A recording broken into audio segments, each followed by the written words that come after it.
الله ربي يا جبا خالق ولانا جبا يا جبا جبا سدانه كموت انتسان قدانه بربادانيتي أكا أنا إسدو بيسو بربادة وانتي مجاسم بربادا كيرو جغناسني ما جانيني بيتني بميكاب بايدن لمي متاو جين خوفني نوتي أرى خوف اللفني أكا فايدتي ميكاب بيدان اللفني جين فيدرال دروت أكا كبني قوي ميكا دروت أبني غوتا تدمني بفيجين لكي تي مجاچو خوفني غليسا ورمون خوفل تكتاكين أرى خوفل تسوني تكون تقولي نوتي wanni barbaannu biyya san keessatti nu godhamu baatullee anqa hoofarnu sanu akka isaanii kanatti meekaappiidhaan godhamee waan dhufe isaanitti fakkaata jechuudha.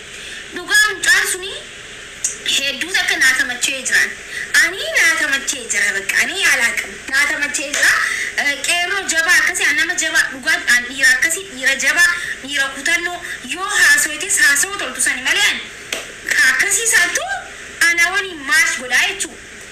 Please mucasani barbada fidani ya nikiti mejachu sinigale nama akasi tilan duga nama lati tole jira mucan ambassador hakadan wallahi wa billahi sininja akamali naati ni wetani bakani akamali naati gize mega video sara la tv sela lichu dubadu jen tanagari alat ሴትዮዋ መናገር አልቻለችም ፊልም ነው ወይስ ቫምፓየር ፊልም ነው የተሰራ ያለው ምን እንደሆነ ባላቅም የሆነ ተሰፍታ በጥይት ተመታ ኢትዮጵያ ባንዲራ እኔ ግርም በሚለኝ ነገር በጣም የሚገርመኝ ነገር የኦሮሞ ትግል እንደዚህ እኮ አይደለም እኛ ማለት ዛሬ የምንስቀው እኮ እንደዚህ አይደለም ያመጣ ነው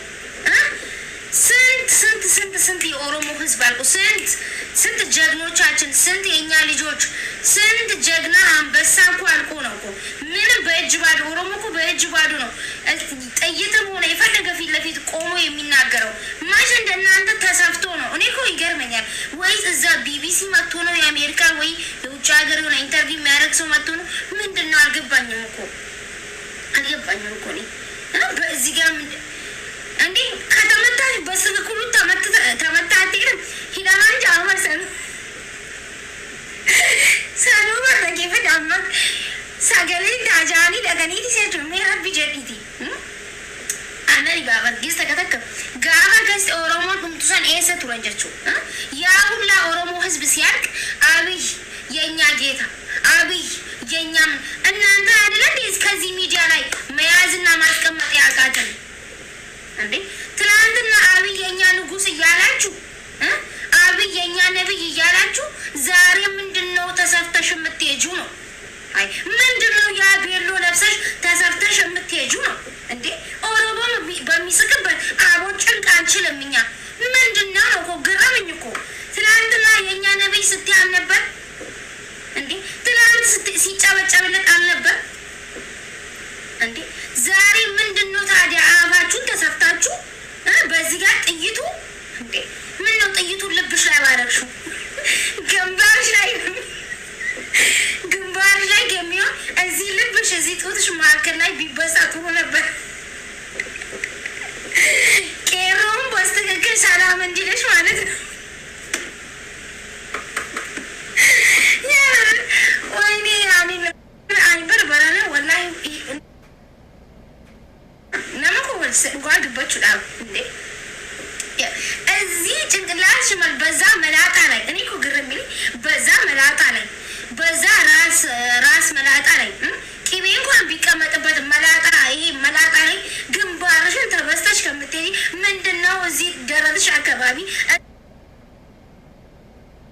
እዛ የኢትዮጵያ ባንዲራ ያረግሽበት ቦታ ለምን ሳትበሺ እዛ ጋር ጥሩ ነበረ ሜካፑ እዛ ጋር ነበር መሰራት የነበረበት ጥይት እኮ ግንባር ላይ ምንድነው ማለት በነገራችን ላይ ተሳስተሽ የኢትዮጵያን ማለት የኢትዮጵያ ላይ ማለት ነው ግንባሩ አንዳንድ ነው እንደውም አንዳንድ ነው ግንባሩን የሚመታው እንጂ ቦይስ መሆን ከሆንሽ ወይ ደግሞ ድምፅ መሆን ከፈለሽ እዚህ ጋር ኩላሊትሽ አካባቢ ሆድሽ አካባቢ በስተጀርባ እዚህ ጋር ነው እንጂ እዚህ ጋር እግርሽ በምትሄጂው እሱ እኮ ሌላ ነገር ነው ወላ barana uummanni kun nu kobalchiisaa jira jechuudha. Uzjedhi maali nusan ande ani yoo ጊዜ akkana hin koballe guyyaa koflu hin qabu alama koflu dhufe barna kobalchiisanii meekaapi dibatanii namni akkamitti meekaapi dibatee endee meekaapiidhaan mangisti buusna jaanii deeman. Ande kaleessa gaafa akkasitti Oromoon dhumtu gaafa uummanni Tigraay dhume free my comment gamiye gaafa akkasitti Oromoon lafarraa haqaawwu gaafa uummanni Tigraay ummata በር ሰው እኮ ነው የትግራይ ህዝብ ሰው አይደለም እንዴ እንደዛ ያው ለህዝብ ለዛም ንጹሃን እኮ ነው አዘን አፋን በተን ጠረጌትን ይስባዘችው መተ ብልጽግና አፋኒ ሲንቴ ሰሙዳ ኸይሳ ወጭወጭ ጁቱ ብላ ጉዴስን ፊጤን ኦኬ ትላንትና እኔ የሚያስቀኝ ሌላ ነገር አይደለም ትላንትና የኦሮሞ ህዝብ እኮ የኦሮሞ ህዝብ እሺ የትግራይ ህዝብ ንጹሃን ምንም ማያውቁት ትላልቆች ሰዎች እንደዛ ሲያልቁ እንደዛ ሲሞቱ ሁሉሽም እዚህ ላይ ወጣችሁ እኮ ብዙ ነገር ስታላግጡ ነበር አይደል እንዴ? ያማል ሁሉም ቦታ ሲገባ ያማል። አያችሁ አይደለ? በሜካፕ ተሰርታችሁ አፋችሁ አርግታችሁ ኦሮሞ ሲስቅ ደግሞ ለምን ይሳቃል ማለት አትችሉም። ምክንያቱም ይሄንን ሳቅ ኦሮሞ ያመጣው እንደናንተ ሜካፕ ተቀብቶ ሳይሆን ገባችሁ? በባዶ እጁ ወጥቶ እየሞተ ነፍሱን ለህዝቡ ለአገሩ ሰጥቶ ነው እንዴ? ቀለደኒሳን ቀለደኒ ቄሮስና በርባዳኒ አኒ ቄሮስና በርባዳ ፕሊዝ ወሪ አስበ ጅርተን ቄሮስና በርባዳ አናቴ ጅሬቹ አከ ከሰኒት ጄ ሜካፕ ዲበኔ ኦሶ እንተይን ከነ አረ ሜካፕ ዲበኔ ሂሚት ጄን ከን ኮፍለ ፊኔ ጎተት ዲበኔት ጄ ሃርከ ዱዋ ስናይፐር ዱረ ጀራ ዱረ አበኔት ጄ ሁኔ ይገ ገነኔቲ ኮፍላ አነፊኔ መሌ አከ ከሰኒት ሜካፕ ዲበን በሜካፕ አይደለም ጄኔ እንትግራ ያመጣን ዱጋይታኒት ሜካፕ ዲበተኒት ከን ኮፍላ አረ ኦሮሞ ኮፍሉ አንቁማ ኮበደሰኑ አንቁም ይርጋ ከተሰኑ ከፍደየቹ አንቁማ ኦሮሞ ይርጋ ከተሰኑ ሊሳም በልበቻ ጅራፊ ፊኔ ከሰቲ እና ወኔ ከና ንግስተ ከተከ ና አጃየ በቃ ነምን ሁኒ ኑማኔ ነምን ብራከ ይንጅራኔ ኑማኔ ነምን ብራከ ይንቱበኒ በቃ ኮፍሊ ኦሮሞ ኢሳን አርሰየቹ ሜማል ጀቹ ለሜ ሂዳን ጃምበገ ሂዳን ኢንሻአላህ ሂዳን ይወሪና እንግተን በገ ሂዳን ኢትያንቀታው ይዱን ኢትያንቀተ ሂዳሙ ኢትያንቀተ እንዴ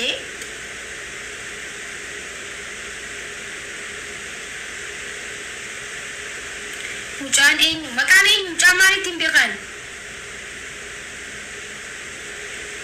ድራማ ሚዳራ ድራማ ምቲ እንዴ ድራማ ምቲ በር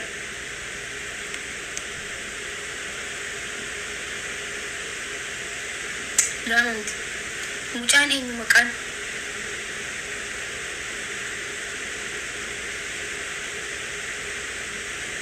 मैं बर्रे सगा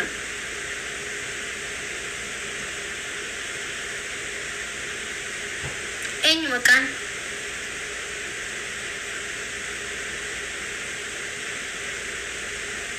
कुनी मकान मगर साथ उकबा लम्मी था उकबा लेंचा था उकबा मकान सांडे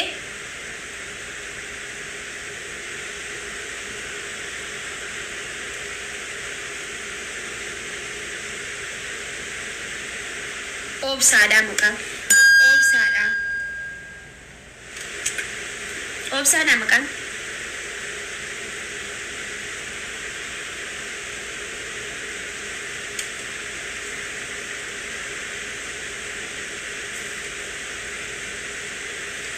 nama cimaadha ani bar ummanni oromo wallahi wabillahi dakha gurade manatti sindufin an safata wara tiktok istim wallahi wabillahi mata kanke diga singolina mana sidufe safata anjireenya kooti nama tokko sodaadhen beeku an silal akkana qabeetuman ilaal biyyatti teena koo yoo dhaggeeffattee ta'e seenaa kan koo warri beekan sitte himan intalli tokko akkuma kana gizee tokko dhiifama na gaafadhu diddee jennaan hirru kunne teestaatti buudha kan naan daafichaan hamma yoona mana yaalaa jirti rifaatuudhaan ati garuu faayiroo keessa jirta dhiifama na gaafadhu dubbii gabaabsi sukkaarri koo daballaan namni na qabuu danda'u jiruudhaan dhugaan siima Ati akka nama baratee jettee sanuyyuu doktora guddaa kanaan akkamitti anaan hin baranne akka nama maal baratetti haa jechuudha? yaadnu. Ati akka nama baratetti yaaddu. No. Maki sagalee gadi qabe sanu quba raasaa naasayin quba natti raasin. Maal jechuun inni akka illee dhaasof quba raasin. Piraankiin Quba kan godhu kee jirta. gadi. Sirraan haara dhugaa yoo piraanki taate aareetiin jiraani. Maal taate qoy naaf hin galle bara yoomiin si arrabse eessatti si arrabse. Amma akka Amma nama kan baratee jette awwalammoo bu'i gadi mana kooti akka barbaadan si godha sin darba jette. Maal jechuu barbaaddeeti? Inniti mana keeti mana kan kee mana jannataa seete. Inniti mana kootiin si darba jette. Yoo ta'e anis fooloo 300 gadi hin qabu. Moo maal jechuu barbaadde? Inniti immoo akka nama baratee jetta lammaffaa. Sadaffaa yeroo haasoftu quba kana raasa haasoftaati nama kabajju. Na kabajuu diddaadha moo doktora guddaa waggaa 27 barate kan dhiifama na gaafadhuuti. Ummanni haa dhaggeeffatu dhiifama Abdushee goota Oromoo jedhilaa kunoo an sodaa tokko laalsiimee yoo jiraachuu fedhe. Dhugaan siima. Jabaadhuusin maki sagalee ol fuudhiitti amma immoo dhiifama natu balleesse jedhu ol fuudhu sagalee. Akkasi kana qofatti waleetu nu araarsan. Sin dhagawan. qoyaan bar kana dhibee barsanii miti. Ani eessatti si Wayyoo arrabse Abdushee intalli haasaa biraa softi dhiifama anatu sitti balleesse kana qofa wanti anaa si walitti araarsu. Sin dhagawu. Gadin si buusa ittee bar. Ani kana dhibee bari. Warri No. hundi namni hundinuu na arrabsaa dhiifama na gaafadhu. Qoyaaniitumma akka No, ilaalte dhaggeeffadhu mati quba raasin quba gadi qabe harka kee gadi qabe haasa'e tokkoffaa quba ol kaaftee na wajjin haasa'uu hin danda'amu. Maaliif an nama guddaa namni quba olitti haasa'u miti nan sodaatama baay'ee. Ati gaafa qaamaan na argite ija kee. Abdushee piraankiin godhu jirta moo Abdushee jedhu doktor Abdushee dha maqaan koo Abdushee jedhu kun way arfaffaa itti dabaltee tuffii tokko akka nama baratee jedhu. Lammaffaa gizee meeqara deebite Abdushee jettee na waamen doktor Abdushee Oromoo jedha maqaan koo asirraa dubbisi kuno. Abdushee jechuun maal jechuudha?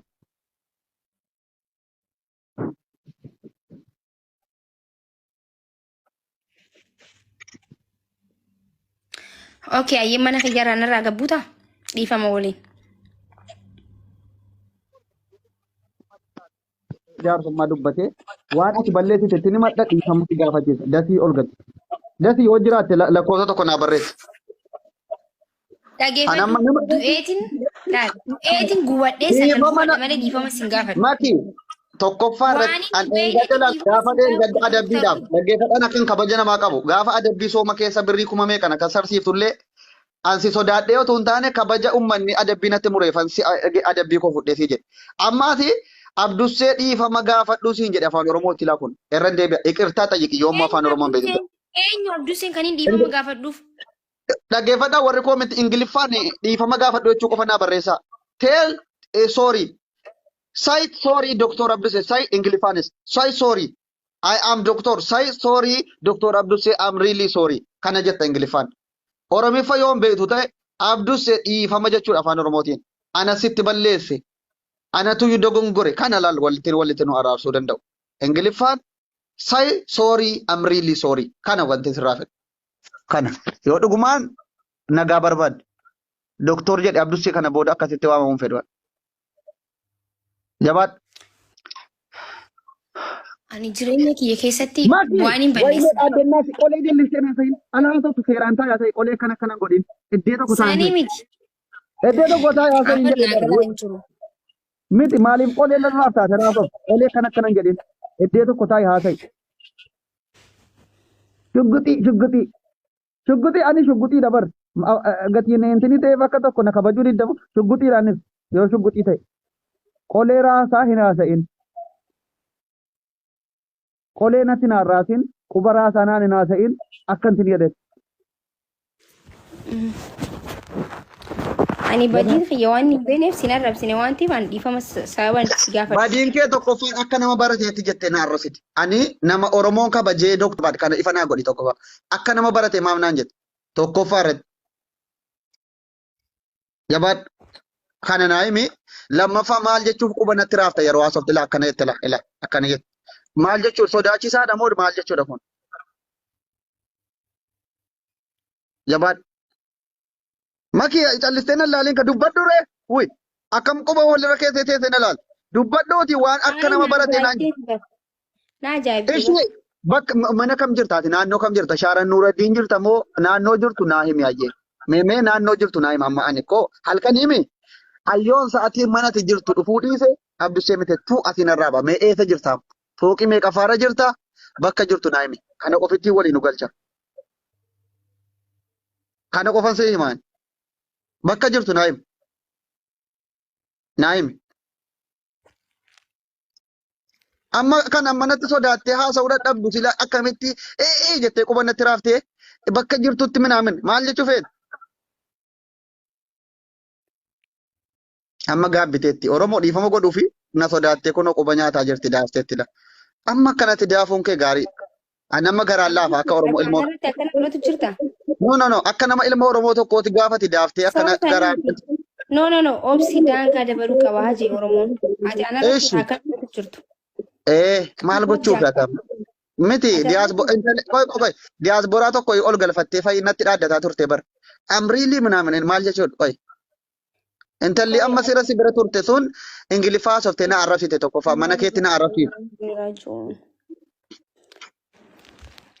Amma gastii baniiti ol deebisi intini kan. Ol deebisi warra ilaa nama dhufee jaarsummaa seeraan dubbatu qofa ol galchi. Ati nana jajjookee nama ol galchu nama waliin galchin. Kun mana kiyya malee mana keetiin. Jaarsummaa maaliif ol galchaanaaf si walii fixannaa? Okay amma dhiisa asirratti. No. Maal fixachuu? Bakka abduu seegee. Okay. Egaa kabajamtootaaf jaalatamtoota keenya. Nama dhibba shan nuu guutee mini gaa bakka.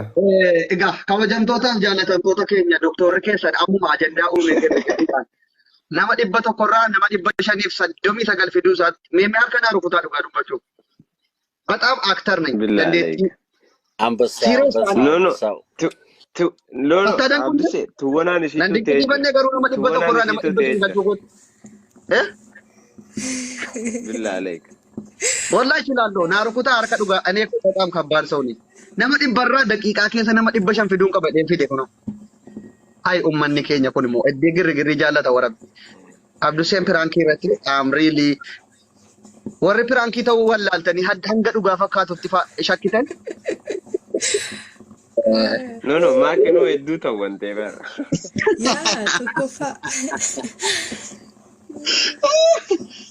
Way Abdusee